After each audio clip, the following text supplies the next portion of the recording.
पति संस्कृति पर रोक लग गई है। राज्य सरकार ने राजपत्र में अधिसूचना जारी कर स्पष्ट किया है कि महिला पार्षद की जगह अब उसका पति या कोई अन्य रिश्तेदार प्रतिनिधि या समन्वयक नहीं बन सकेगा। सरकार इसे महिला सशक्तिकरण की दिशा में बड़ा कदम बता रही है, जबकि कांग्रेस और बीजेपी के बीच इस फैसले को लेकर सियासी बयानबाजी भी तेज हो गई है। छत्तीसगढ़ सरकार ने नगरीय निकायों में महिला जनप्रतिनिधियों की जगह उनके पति या परिवार के अन्य सदस्यों के कामकाज पर रोक लगा दी है। राजपत्र में अधिसूचना जारी कर साफ किया गया है कि निर्वाचित महिला पार्षद की ओर से कोई रिश्तेदार, प्रतिनिधि या समन्वयक नहीं बन सकेगा। नगरीय प्रशासन विभाग ने 2022 के नियमों में संशोधन करते हुए नया प्रावधान जोड़ा गया है। इसके तहत संवैधानिक बैठकों में भी महिला जनप्रतिनिधियों की जगह किसी रिश्तेदार की मौजूदगी स्वीकार नहीं होगी। बीजेपी ने इसे महिला सशक्तिकरण का बड़ा कदम बताया है, जबकि कांग्रेस ने आरोप लगाया है कि महिलाओं की राजनीति में सबसे ज्यादा दखल बीजेपी नेता की ही करते हैं। रायपुर समेत प्रदेश के कई नगरीय निकायों की अगर बात करें तो परिजन सक्रिय भूमिका निभाते हैं। नए नियम के बाद निर्वाचित महिला जनप्रतिनिधियों को स्वयं अपने अधिकार और जिम्मेदारियां निभानी होंगी। अब देखना होगा कि ये फैसला जमीनी स्तर पर कितना प्रभावी होता है।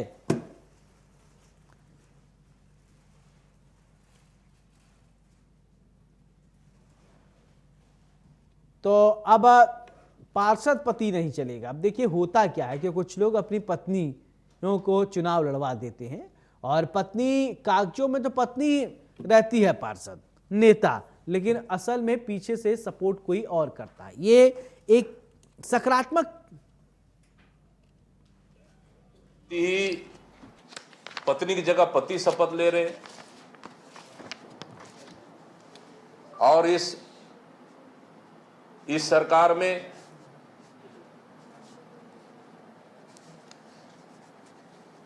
पत्नी की जगह पति दखल तो दे रहे हैं और वो सत्ता के लोग दखल दे रहे हैं। अरे यहां तक तो अब तो सीएम की जगह सुपर सीएम भी है। अब सीएम के कुर्सी में सुपर सीएम भी है। तो दखल तो मुख्यमंत्री कुर्सी से शुरू होती है। अब ये दखल तो भारतीय जनता पार्टी के नेता ज्यादा दखल दे रहे हैं। ये वुमेन एम्पावरमेंट की, महिला सशक्तिकरण की दिशा में एक बहुत महत्वपूर्ण कदम है और इसको शहरी क्षेत्र में ही नहीं वरन ग्रामीण क्षेत्र में भी लागू किया जाना चाहिए। देर से उठाया गया लेकिन सही कदम उठाया गया और इसको सिर्फ राजनीतिक गैर राजनीतिक विवादों को छोड़ दें, सिर्फ और सिर्फ महिला सशक्तिकरण की दृष्टि से देखें तो जिन कारणों से छत्तीसगढ़ में 50% पंचायतों में 33% आरक्षण शहरी निकायों में है, वो सफलीभूत होगा।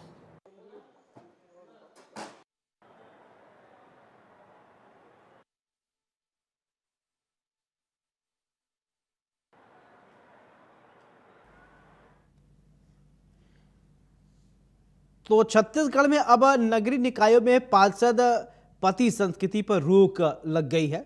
राज्य सरकार ने राजपत्र में अधिसूचना जारी कर दिया है।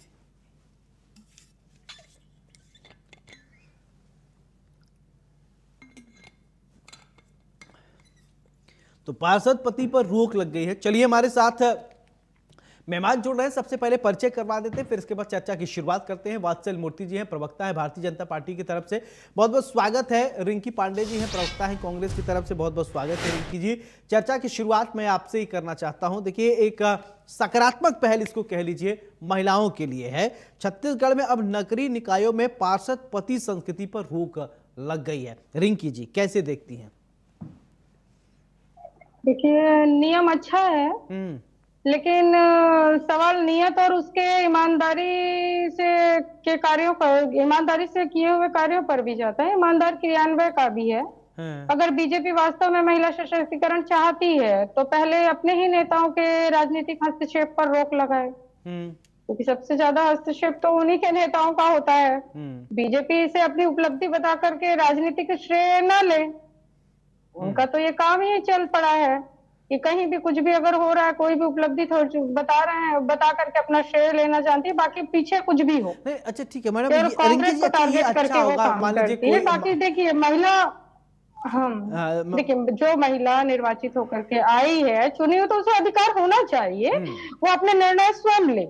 हाँ लेकिन बात यह है कि क्या पहले वो अपने नेताओं को भी इस दायरे में लाएंगे? क्या चलिए उनके ठीक नेता है। के हस्तक्षेप नहीं होंगे? हाँ और अच्छा एक अच्छा, बात तो ये मैं बात चलिए बताऊं कि ठीक देखिए है, मैं मैं स्पष्ट, ठीक है वात्सल जी से मैं पूछ लेता हूँ।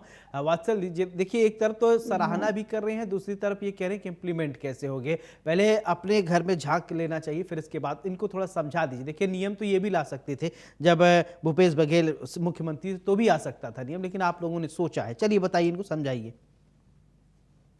सौरभ जी, रिंकी जी ने बहुत अच्छी बात कही कि पहले अपने घर में झांक लेना चाहिए। देखिए कांग्रेस में क्या प्रचलन था, कांग्रेस में परिवारवाद के आरक्षण के बलबूते एक महिला प्रधानमंत्री बनती है, स्वर्गीय इंदिरा गांधी जी, मगर प्रॉक्सी में देश को कौन चलाता है? संजय गांधी। हम सभी जानते हैं ना, इमरजेंसी के दौरान संजय गांधी ही सब कुछ थे देश के। प्रियंका गांधी, स्वर्गीय इंदिरा गांधी जी डमी कैंडिडेट थी। तो वो पार्टी आज भारतीय जनता पार्टी को सिखा रही है। देखिए अगर सत्ता में भारतीय जनता पार्टी है सौरभ जी, और भारतीय जनता पार्टी ने कोई नियम लाया है, तो ये गारंटी है उसके बहुत हेल्दी तरीके से इंप्लीमेंटेशन की। ये चीज आप निश्चित कर लीजिए। आज वो दिन गया जब महिलाओं को हम आरक्षण दे देते थे, तख्ती पर, कुर्सी पर महिला का नाम लिख देते थे, मगर उसके पति या उसके बेटे सत्ता चलाया करते थे। वो दिन अब नहीं है। अगर महिलाओं को सही तरीके से सशक्तिकरण हम की बात हम करते हैं, है ना, अपनी पीठ हम थपथपाते हैं कि भारतीय जनता पार्टी ने 30%, 33%, मैं कांग्रेस की बात ही नहीं करता, मैं अपने पार्टी की बात करता हूं। अगर सौरभ जी मेरी पार्टी, मैं ये अपनी पीठ थपथपाता हूं कि हमने महिला को रिजर्वेशन दिया, तो महिला का रिजर्वेशन तब तक पूरा नहीं है जब तक महिला खुद डिसीजन लेने में, निर्णय लेने में स्वतंत्र नहीं है। और ये जो नियम आया है, जो आप राजपत्र में उसकी घोषणा भी हो चुकी है, उसकी बात कर रहे हैं, ये सही मायने में, क्योंकि देखा गया था कि जो पंचायत चुनाव है, नगरीय निकाय है, यहां पर सबसे ज्यादा, रिंकी जी सही कह रही हैं, खुद हमारी पार्टी, मैं ये नहीं कहूंगा कि हम अछूते थे, खुद हमारी पार्टी, कांग्रेस, कोई भी पार्टी हो, मैं झूठ क्यों बोलूं, ये प्रचलन था कि महिला रिजर्वेशन के बलबूते चुनाव तो जीत जाती थी, मगर कहीं ना कहीं उनके पति, उनके बेटे, उनके दामाद, उनके भतीजे सत्ता को चलाया करते थे। अब वैसा नहीं होगा। तो ये तो सरकार का एक अच्छा नियम है। और एक और चीज सौरभ जी कहूंगा, कहीं ना कहीं देखिए इस नियम के बाद है ना, नुकसान कहीं ना कहीं भारतीय जनता पार्टी को होगा, क्योंकि जो महिला के बदले जो प्रॉक्सी उसका पति चलाया करता था, पूरा कामकाज देखा चलता था, वो कहीं ना कहीं जनाधार वाला व्यक्ति था, वो कहीं ना कहीं बीजेपी को बैकफायर करेगा। मगर हम वोट बैंक पॉलिटिक्स नहीं करते, हमारा नुकसान होता है तो हो, मगर व्यवस्था में सुधार करना है, महिलाओं का अगर सही मायने में सशक्तिकरण करना है, तो भले हमारा नुकसान हो जाए, इस तरीके से ही महिला का सशक्तिकरण होगा। इसका जवाब देंगे। देखिए वात्सल जी कह रहे हैं, आरक्षण दे दो। वात्सल जी ये कह रहे हैं, देखिए ये नियम हम लेके भले से आए, हमको नुकसान होगा, लेकिन हम चाह रहे हैं लोगों का भला हो जाए। महिलाएं जो राजनीति में आना चाह रही, पता चला उनका पति पीछे से कह रहा है नहीं तुम यही करोगी, मतलब एक दबाव होता है, जो मानसिक दबाव, पति जो चाहता है महिला वही करती है। वो कागज में तो वो नेता है, कागज में उसका सिग्नेचर होगा, लेकिन बैक सपोर्ट भाई साहब कर रहे हैं। देखिए जैसा इन्होंने कहा, वो हम तो बोल रहे हैं ना कि ये महिला सशक्तिकरण को बढ़ावा, अच्छी बात है। महिला जो निर्वाचित होकर आई है, उसे अपना अधिकार और अपना निर्णय लेने का अधिकार उसे मिलना चाहिए, होना चाहिए। जहां तक इन्होंने अभी कांग्रेस पे आरोप लगा करके परिवारवाद की बात करके इन्होंने जो बात कही, मैं उसका जवाब दूंगी कि परिवारवाद की बात करने से पहले बीजेपी अपने अंदर देखे। कांग्रेस का सवाल सीधा है, आप नियम की बात कर रहे हैं, लेकिन क्या बीजेपी ये गारंटी देगी कि उसके नेताओं के, रिश्तेदारों के, समर्थक और प्रभावशाली लोगों के महिला जनप्रतिनिधि के काम में कोई हस्तक्षेप नहीं होगा? क्या इसकी गारंटी वो बीजेपी दे रही है? महिला जनप्रतिनिधि खुद निर्णय ले, उनके परिवार के सदस्य उनके स्थान पर काम ना करे। अगर भाजपा को लगता है कि ये प्रथा मतलब जो चल रही थी वो गलत है, तो ठीक है, हम तो इसका स्वागत कर ही रहे हैं, लेकिन सवाल ये भी है कि क्या ये नियम सभी पर समान रूप से लागू होता है? सभी पर समान रूप से क्या आगे लागू होगा कि केवल कांग्रेसियों के लिए होगा? अगर मंत्री या विधायक के पति नहीं, सरकारी कामकाज में हस्तक्षेप करते हैं नहीं, ये तो सरकार उस पर भी रिंकी जी, कार्यवाही मैं नहीं की समझ स्पष्ट रहा हूँ व्यवस्था कि कोई है सरकार कांग्रेसियों की? के लिए क्यों लागू होगा? जो चुनाव लड़ेगा उसके लिए, सबके लिए है ये नियम? आप तो कह रही हैं कि कांग्रेसियों के लिए। मैं बता रही हूँ ना, उसका भी एक उदाहरण मैं आपको बता रही हूँ कि इनके ही नेता जो हैं, हाँ, इनके खुद के नेता जो हैं, वो खुद जिनकी पत्नियां पार्षद है, उनके खुद के पति जो है उनका पूर्ण रूप से हस्तक्षेप होता है। इसका मतलब वात्सल जी को आपने पूरी तरीके से सुना अभी नहीं, मैं वात्सल जी को आपने सुना नहीं ठीक से। वात्सल जी ने कहा क्या कि ये जो नहीं, मैंने जो सुना पुरुष है, जो पुरुष है, मैंने सुना है, उन्होंने कहा कि ये हमारे भी नेताओं के लिए है। हाँ। लेकिन क्या गारंटी वो दे पाएंगे इस चीज की कि वो लोग पार्षद जो पत्नियां हैं उनके पति या रिश्तेदारों के या प्रभावशाली नेताओं के उनके कार्यों पर हस्तक्षेप नहीं होंगे, उनके सरकारी कामों में हस्तक्षेप नहीं होंगे? और दूसरा मेरा एक सवाल और है कि क्या ये अगर वास्तव में महिला सशक्तिकरण की बात करें, वास्तव में अगर ये पुरानी प्रथा अगर इनकी नहीं अच्छी तो इस बात की भी नहीं है कि आज आप कांग्रेस की प्रवक्ता कल बीजेपी प्रवक्ता हो जाए। मेरा सवाल पूछिए, मेरा सवाल कंप्लीट हो जाने दीजिए। जी जी, मेरा ये कहना है कि अगर वाकई में सशक्तिकरण, महिला सशक्तिकरण चाह रहे हैं तो केवल ये चीज केवल नगरीय निकाय तक, पार्षदों के तक ही क्यों सीमित है? विधायक, मंत्री, इन लोगों के लिए भी ये चालू कर देना वात्सल जी आप चाहिए। जवाब दीजिए। ठीक है वात्सल जी आप जवाब दीजिए। ठीक है रोक लगी ठीक है, इनका जो कंसर्न है उसका जवाब दीजिए। हाँ जी सौरभ जी, पिछले साल है ना हमारे रायपुर में महापौर का चुनाव हुआ। आपको पता है सौरभ जी, कांग्रेस की प्रत्याशी कौन थी? कांग्रेस के जो पूर्व महापौर है उनकी पत्नी, जिनका जीवन में राजनीति से कहीं पर भी दूर दूर तक लेना देना नहीं था, मगर क्योंकि रायपुर के महापौर की सीट महिला के लिए आरक्षित थी तो प्रमोद दुबे जी ने अपनी पत्नी को खड़ा कर दिया बेचारी को, और वो हार गई। तो देखिए, वो कांग्रेस आज भारतीय जनता पार्टी को लेक्चर दे रही है। मैं आपको एक बहुत छोटा सा उदाहरण देता हूं, एक और उदाहरण एकदम मैं जवाब दूंगी इसका जवाब मैं दे रही हूँ। जी, आप अपनी बारी में दीजिएगा। देखिए, रिंकी जी ने गारंटी की बात की ना, बीजेपी गारंटी अपने ही बारी में देंगे, आपकी बारी में नहीं देंगे जवाब। Okay ma'am, okay. Rinki ji guarantee की बात करती है ना। देखिए, राहुल गांधी जी टेबल ठोक कर कहते थे कि सदन में अपराधी बहुत बढ़ रहे हैं, अपराधियों को रोकना है, बीजेपी क्या कर रही है। माननीय नरेंद्र मोदी जी ने एंटी क्रिमिनल बिल पेश कर दिया, जिसमें मोदी जी ने कहा कि मैं खुद भी अगर क्रिमिनल हूं, 30 दिन जेल में रहता हूं, तो मुझे प्रधानमंत्री पद से इस्तीफा देना पड़ेगा। सबसे पहले भागने वाले कौन थे? राहुल गांधी। तो ये इनकी गारंटी है, ये कांग्रेस है, और यही रिंकी जी है जो गारंटी मांग रही है। देखिए, संसद में राहुल गांधी ही तो नहीं आते हैं, है ना? संसद में राहुल गांधी ही तो नहीं आते हैं।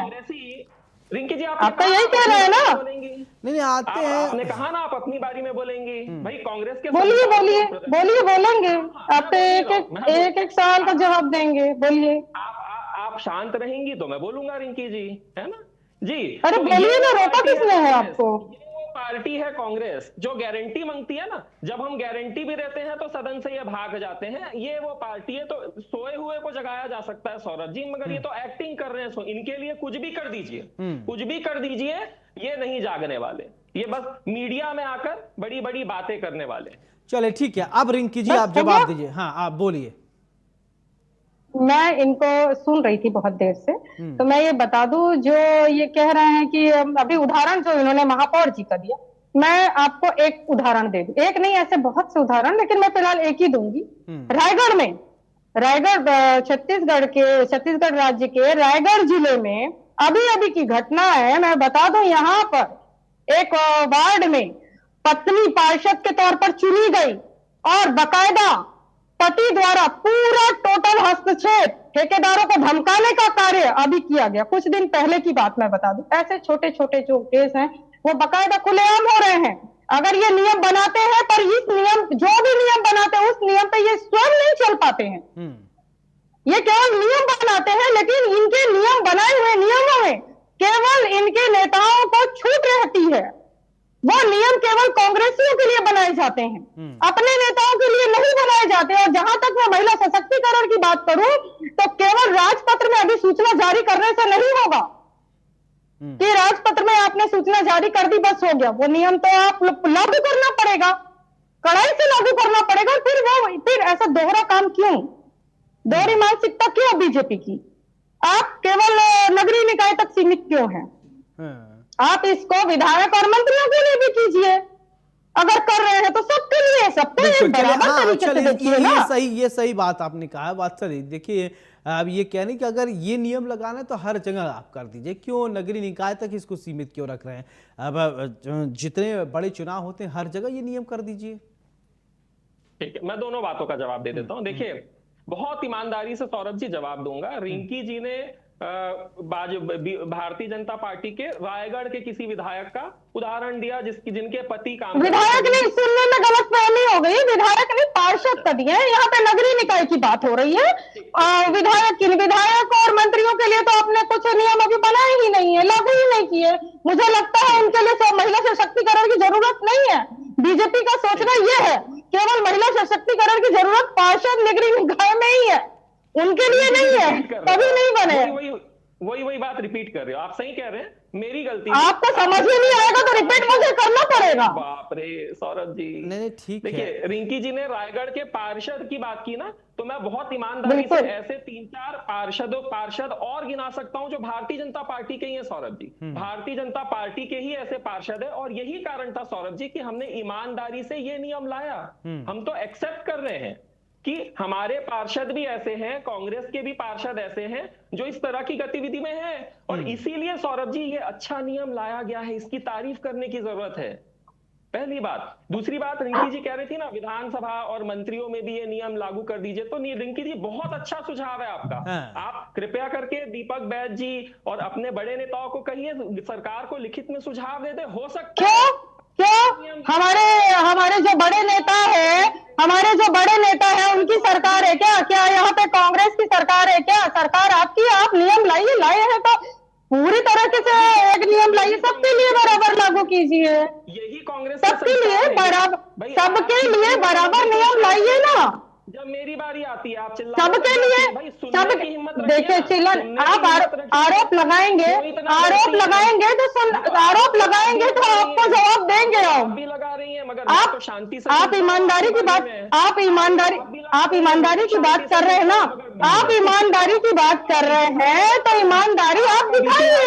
आप ईमानदारी मत करिए, सुन लीजिए ना। सॉरी, बीपी के मरीज भगवान करे आप ही हो, हम क्यों हैं? अरे रिंकी पांडे जी थोड़ा सुनिए, आप उनको सुन लीजिए, फिर अपने बारे में भी बोलिएगा, मैं आपको पूरा मौका दूंगा। वही मैं कह रहा हूँ सौरभ जी, आपको समय देंगे तो आप बोलिएगा। भाई हमको देखिए ना, आप जब कहती हैं एक शब्द हम कहते हैं, आप जब कहती हैं एक शब्द हम नहीं कहते। आप लोग देखिए, आप लोग केवल आरोप लगाते हैं, बिल्कुल आरोप लगाते हैं। आप ईमानदारी की, देखिए आप ईमानदारी की बात कर रहे हैं, तो ईमानदारी से आप लोगों को नियम लाना चाहिए। अच्छा रिंकी जी मान लीजिए गलती कर दी, मान लीजिए गलती हो रही है ना, तो ये गलती आप भी कर सकते हैं। मेरे से गलती हाँ, हो गई। अगर मान लीजिए भारतीय जनता पार्टी ने गलती किया, सुनिए मैडम, आप नहीं बोलते हैं, आप बीच में नहीं बोलते हैं, नहीं सुनिए, आप लोग नहीं टोकते हैं। अरे ठीक है, टोका टाकी करिए, आप ठीक लोग है। नहीं टोकते। अरे सुनिए, इनके पास एक्चुअली क्या है सौरभ जी, इनके पास जवाब नहीं है। अच्छा, क्योंकि ठीक। इन्होंने कर दी है गलती, इन्होंने नियम लाया है सिर्फ एक जन के लिए। हाँ, अब मैं वही चाह रहा हूँ, ये आपके पास जवाब ही नहीं है, आपके पास जवाब ही नहीं है, इसलिए तो आप जाएंगे। अच्छा ठीक है, इनके पास जवाब नहीं तो आप जवाब दीजिए, मैं ये समझ रहा हूँ। एक मिनट वात्सल जी, ठीक है वात्सल जी, आप जवाब दे रहे हैं तो दीजिए। अच्छा रिंकी जी, एक बात मैं समझना चाहता हूँ। देखिए मैडम, आप सवाल भी नहीं सुन रही हैं, ये रिंकी जी इनका डिबेट करने का मकसद ही नहीं है, इन्हीं को समय दीजिए। नहीं, मैं दोनों को समय दूंगा, क्योंकि आपके पास जवाब नहीं है, इसलिए आप कहाँ से आंसर देंगे? हमारा सवाल कहाँ से गलत है बताइए मैडम। आप सवाल का जवाब नहीं, आप सवाल देखिए, आप सुनिए, देखिए ये सवाल का जवाब नहीं दे रहे हैं, ये केवल गोल घुमा रहे हैं। ये हमने सवाल क्या पूछे और ये जवाब क्या दे रहे हैं, ये कहाँ जा रहे हैं, आप ये भी तो देखिए। ये सीधे डायरेक्ट सदन पे जा रहे हैं। हम यहाँ छत्तीसगढ़ में सवाल पूछ रहे हैं और ये सवाल का जवाब देने की बजाय गोल घुमा रहे हैं। मतलब आप समर्थन में नहीं है, कि आपने ईमानदारी की, देखिए हम तो ये बोले ही नहीं कि हम समर्थन नहीं कर रहे हैं, हम समर्थन कर रहे हैं, पर इन्होंने कहा कि ईमानदारी से हमने ये नियम लाया है। तो भाई अगर आप ईमानदारी से ये नियम लेकर आए हैं तो सभी के लिए एक बराबर नियम होना चाहिए। इन्होंने अच्छा, अभी मतलब कहा आप ये चाहती ईमानदारी हैं से कि ये हाँ, पार्षद हमारा तक सीमित न जी। रहे। सुनिए, आप ये चाहती हैं कि ये पार्षद तक हाँ। सीमित न, विधायक जितने भी चुनाव होते हैं सब जगह। वात्सल जी, अब आप सुनिएगा। वात्सल जी देखिए, ये कह रहे हैं कि पार्षद तक ही इसको मत सीमित रखिए, जितने भी बड़े चुनाव होते हैं, चाहे वो बिल्कुल। सांसदीय चुनाव हो, चाहे वो विधायकी के चुनाव हो, नगर निगम चुनाव हो, हर जगह ये नियम लागू करिए ना। पार्षद ने क्या बहुत बड़ा पावर हो गया क्या सबके लिए। पार्षदों के पास? जो असली पावर वाले हैं वहां तो आप कुछ नहीं कह रहे हैं, ये कहना चाह रही, इसका जवाब दीजिए। हाँ, देखिए सौरभ जी, मैं इसका जवाब दे चुका हूं, अब दूसरी बार दे रहा हूं। मैं उम्मीद करता हूं रिंकी जी सुन लेंगे। देखिए, पहले तो मैं रिंकी जी की तारीफ करूंगा, बहुत अच्छा सुझाव है। मैं भी अपनी पार्टी को सुझाव दूंगा, कृपया करके रिंकी जी भी अपने बड़े नेताओं से ये सुझाव, जब अगला सदन लगेगा ना, तो वॉकआउट करने के बजाय ये सुझाव फिर आप जवाब देने की बजाय हमारे सरकार पे चले गए, भाई क्या फिर चले गए। आप जवाब दीजिए ना, आप जवाब दीजिए। जवाब तो दे रहे हैं, जब सुनेंगे पहले 1 मिनट तो दीजिए, उनको बोलने दीजिए, नहीं तो फिर कहां से जवाब देंगे आप? देखिए, जब आप बोल रहे हैं, देखिए, आप बोल रही देखिए, हैं ना, मैं देखिए। आपको इंटरफेयर ना वो इंटरप्ट कर रहा हूं ना, ये वो जवाब नहीं, देखिए हाँ। जवाब हम इससे अरे, सुनना चाहते हैं, कम लेकिन से कम हर 30 बार सेकंड तक बार बोलने बार ये देंगी। जवाब देने की जवाब कम से कम 30 सेकंड तक तो बोलेंगे, उनका सेंटेंस कंप्लीट नहीं हो रहा, आप काउंटर कर रही हैं। पहले सेंटेंस तो कंप्लीट होने दीजिए। बोलिए वात्सल जी।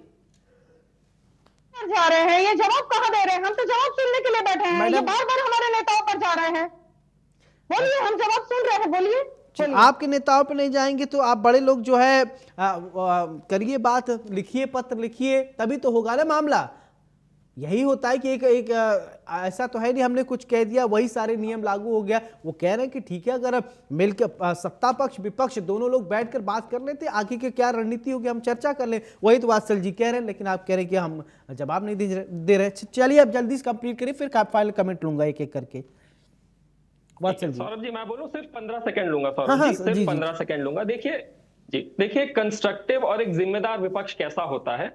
Right to education, right to information और ईवीएम, ये तीनों जो रिवॉल्यूशनरी बदलाव थे, रिफॉर्म्स थे, ये कांग्रेस ने लाए थे, मगर इसका सुझाव विपक्ष में रहते हुए हमने दिया था। हमने सदन में सुझाव दिया था, मांग की थी कि इस तरीके के रिफॉर्म्स आने चाहिए, और कांग्रेस ने हमारी मांग मानी और ये रिफॉर्म्स लाए। तो ये बड़े बड़े काम सदन में होते हैं, सदन में वॉकआउट करने से कुछ नहीं होता है। तो आप भी रिंकी जी अपने नेताओं को कहिए कि सदन में सुझाव दे सरकार को, हम मानेंगे ना। आपका सुझाव बहुत अच्छा है। ठीक है रिंकी जी, फाइनल कमेंट प्लीज। देखिए, हम इस नियम के विरोध में तो नहीं है, हम तो खुद भी महिला सशक्तिकरण के पक्ष में ही हम रहे हैं हमेशा। अगर नहीं रहे हैं तो यही लोग नहीं रहे हैं। हम तो हर कैटेगरी की महिलाओं को सामने लाना चाह रहे हैं, हर कैटेगरी को आरक्षण की बात हो, चाहे टिकट की बात हो, सबको देते हैं। इन लोगों की तरह ओबीसी में हम लोग कटौती नहीं करते हैं। तो जहां तक बात है तो ये महिला सशक्तिकरण के पक्ष में। ठीक है, चलिए, हमारे पास थोड़े वक्त की कमी है। बहुत बहुत शुक्रिया आप दोनों का हमारे साथ बड़ी बहस में जोड़ने के लिए। देखिए, रिंकी पांडे जी ने ये कहा कि देखिए ये नियम जो लाया जा रहा है उससे पार्षदों तक ही क्यों सीमित है? इसको विधायक का चुनाव हो रहा है वहां करिए, सांसद का चुनाव हो रहा है वहां करिए, नगर निगम का चुनाव हो रहा है हर चुनाव में करिए ना, सिर्फ निगम पार्षदों तक ही क्यों सीमित है? अब सरकार को भी इतना सोचना चाहिए। अगर आप